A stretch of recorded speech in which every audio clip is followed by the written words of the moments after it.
अस्सलाम वालेकुम रहमतुल्लाहि व बरकातुहू बच्चों आज से पढ़न हज़रत मोहम्मद सल्लल्लाहु अलैहि वसल्लम यह सबक ओस तो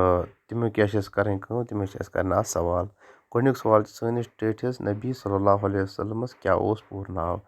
जवाब दिमो सैनिस टेठिस नबीस ओस पूर नाव हज़रत मोहम्मद सल्लल्लाहु अलैहि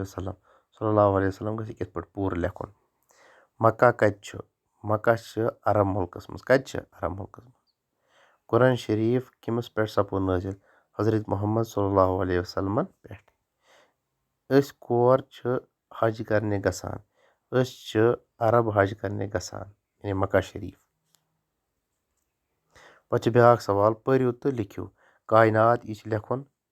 यथ मज लेखुन आखिरी यथ मज लेखुन खुदा सठा खतर इन दोनों में लेखुन लिखो पाने पे गो खाली जगह भरो हज़रत मोहम्मद सल्लल्लाहु अलैहि वसल्लम जाय मक्का गोडनिकिस मक्का मज कुरान शरीफ सपो तिमन पे नाजिल दोहिमस तिमो कर पन्ने किरदार सत जहलत दूर तहद खतर आव सोरी कायनात पैद कर सवाल पन्ने कापि पे लेखन साफ साफ।